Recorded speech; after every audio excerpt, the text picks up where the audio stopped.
ทำสิไปไซเด้อกินตามกับปุ้นเด้อปุ้นแซ่บๆนี่ใช้น้ำปลาแดกนี่ ใช้บักกอกนี่หาหน่วยแบบโบราณเนี่ยในโบราณเขาตำ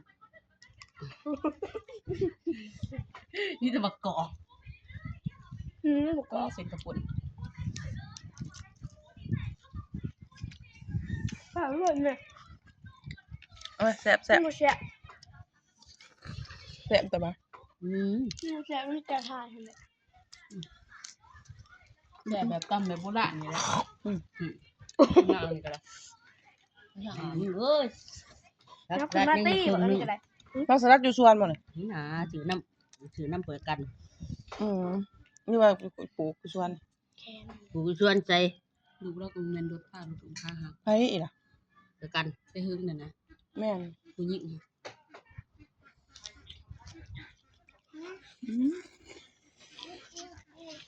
แซ่บบ่แพ้ แค่ บ่แซ่บบ่แซ่บ มาแสบกระหีบอ๋อ มันขาวมันนัวอยู่ แบบเบือดแป้งเป็ดมือนะฮันแหละหัวก็ลงมือปูละซองครับเบิดหัวก็ฟูแขวซองดิ่ม มือยุบเอามันจะง่ายเนี่ยเอา กิ ไป น ดิ เบิดซะแหน่กระปุกจ้ะ สิมานอนผุนแพ้ได้บ่เด้อ พวกนี้แนงหนูมันจะแซ่บพวกนี้ใหม่ จักกันอีใหม่บ่ไปนำกะบ่ไปนอน เป็นยังไปกัน เพลงไปมันก็ไปได้ไปยำสาวดิมันยำลูกสาวเนาะ น้ำมันนัวดี ไปเลยไปยังอีใบไป คันอีใหม่บ่ไปก็สิกลับมา เพลงไปแล้วมันจับเพื่อน เพิ่นได้สิลงน้อง ตีจับอะหายเขาแล้วปะเนี่ย มันก็ไปเด่นน้ำอันนั้นเลย จับแม่จังสิจับอยู่ น้ำลูกก็ตายอาตี ปกติ บักที่ดีอีกสิเด้อ คือจะคือผู้ใด อุ้ยเก่งบ่เก่ง คือบ่กับปานนั้นคืออะไรกับปานนั้น เบาเป็นบ่เป็นมันเบิ่งมักสายตีกัน จับใหม่มันสิแด อี ง เอ็นเอาขึ้นเฮือนทวิตไปกูเบิ่งในซองเบิ่งว่าซั่น บ่แม่นขึ้นเพื่อน มาซองมึงแล้วมันบืนมันหืนจับใหม่เบิ่งมันจะตี มี บัก เพื่ ซะ อนเทิกเพื่อนใหญ่เป็นเพื่อนบ่ทันได้ขึ้นเนาะนี่สิแลกออกไป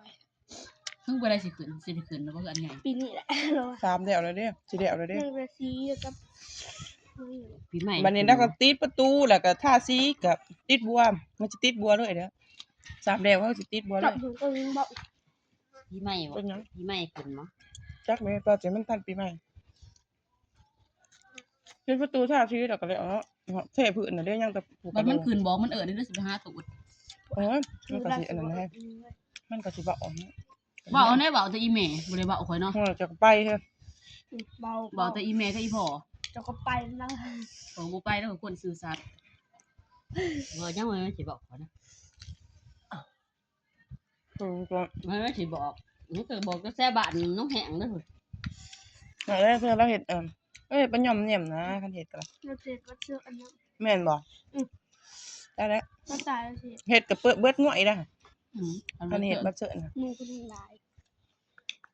สร้างลงหัวมันได้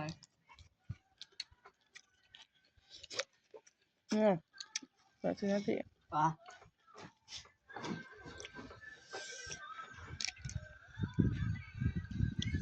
ยังกินดอกแกงเนาะ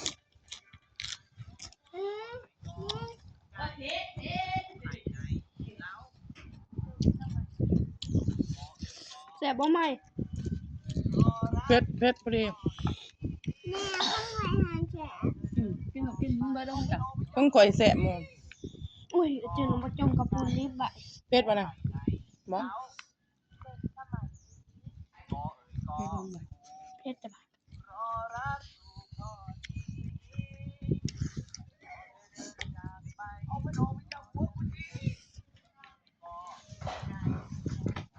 เป็นคนเพชรปานใดกันเพชรนี่ต้องกินหมกแดงกินหมกแดงแล้วนี่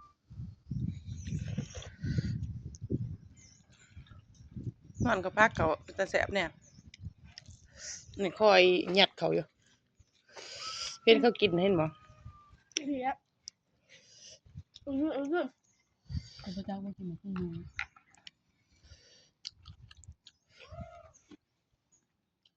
เพื่อนกล้าไปใช้เลยมัน ไม่เห็น เอาข้าวต้มออกเลย ไปเสือกระตกน้ำที มันก็ต้มมันนุ่มมุกป่ะ จับ โอ้ยสะเพ็ด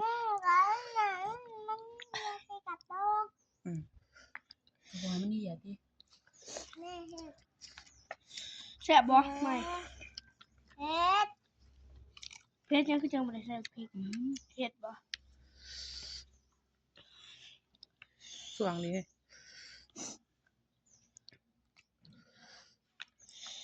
เผ็ด กินอีหลีอ่ะ เผ็ดอีหลีนั่นแหละ เมื่อกี้มันนี่น่ะ ก็เหมือนแค่มันเห็ดอะไรเห็ดเส้นเปิ้ลนี่แบบเห็ดแบบตำนี่ โม่กินน้ำหมกแพะโอ้ยตะเกียบประจักษ์กัน ตำหืนเพอ มันบ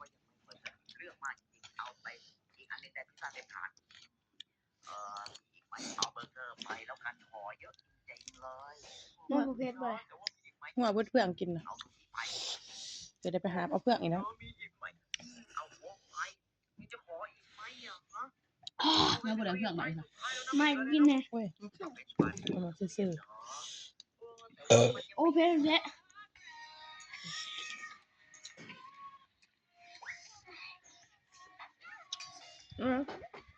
มันม่วงสีเหลือง ใจอันนั้นเด้มัดกับแป้งมันบ่ บ่แล้วผสมกับแป้งมัด มั นั่ น น มาอันนี้มาหนึ่ง หนึ่งแล้วกับผสมขันจะกันบัดนี้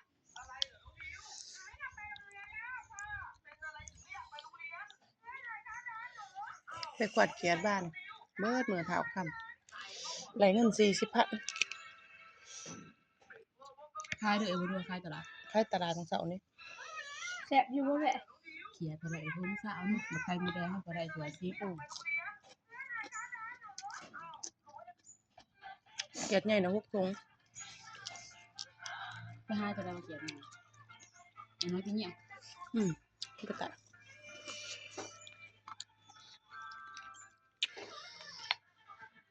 แม่งแพงเป็นอย่างเงี้ยคือสุขภาพเนี่ยไม่ใช่หรอ เล็กน้อยบ่เนี่ยเขาออกไปอย่างแถวตรงหน้าคือเพราะอีเดียได้มือละ6-7 ทง อย่าซิด ไม่เท่าไหร่เห็นไหม เดพะอีสันนะกลัวมัน มันนี่เดียว ไอ้น้อยอย่าง2 คืนนะจังได๋ทงไม่คอแล้วว่าเราปลาแบบนี้จะใครเอาเห็นอยู่บ่แม่นคอยันว่าเราว่ามาแต่ย่างเขียแล้วก็เลยต่อยบักขามกอไว้บัดตื่นเช้ามาบ่เห็นแม่นคอ ลงเลยละหวานเลย เพื่อนจะมีคนถ่วง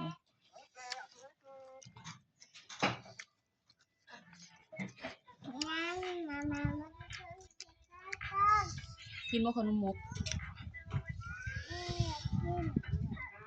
เผ็ด เอาให้มันจืดโอ๊ยคือคนปากจืดนี่ ถูกขาขาบ่คือละเอาเลยดาวนี่ว่าโอ้คันคาน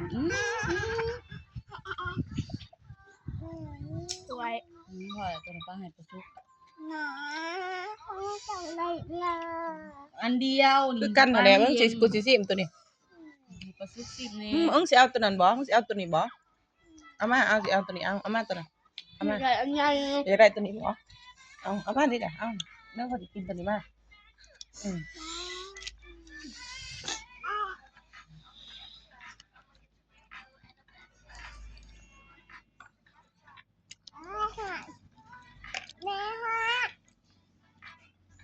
ขนมมุกใจบักพร้าว ทำดูค่ะ มันเบิดสำแอน อีแม่เฮ็ดให้กินนี่จังมื้อแบบกระตำใส่โคกหั่นน่ะเขาหั่นเนาะมันเหนียวๆเฮ็ดใจนี่ เราก็รู้ เราบ่รู้เฮ็ดเดี๋ยวสำบายสิเฮ็ดแบบนี้ บ่ไหลอยู่เฮ็ดคล้ายก็ได้เด้อนี่เฮ็ดคล้ายก็ได้ได้ยาย ใจยังใจมันบ่จะเห็น แม่วางมาเบิ่ง เจ้าข้าว บ่ใจบักพร้าวอยู่เว้าเนื้อมันนี่นะใส่มันนี่ มัน โอ้ จักเป็นบอกในไรบอกแล้วว่าใส่จักใจจักใส่บ้า ทั้งนอกมันนี่เปลือกมันนี่ มัน ใจมันน่ะใจบักพร้าวขนมมุกขอยาขนมมุกเขาหั่น เห็ดแต่บ่งะ มันเหนียวดิ ไม่ไหวเขากิน ให้คล้ายกับหลานนั่นเลย เขาเฮ็ดแนวนี้บ่เขาเฮ็ดเขาติเขามันแค่มันเหนียว หักบ่แสบพวกมีเผ็ดเจ้าคายสิคายเท่าใดซะแม่ ก่อนเท่าไรตามคือเขาขายเนี่ยแล้วก่อนต่อสิพัก นี่ก่อนทิพย์เลย ตัวนี้น่ะได้เห็นมันแพง อยากกินน้ำมะพร้าวนะแม่กินในห้องจ้ะตัวบ่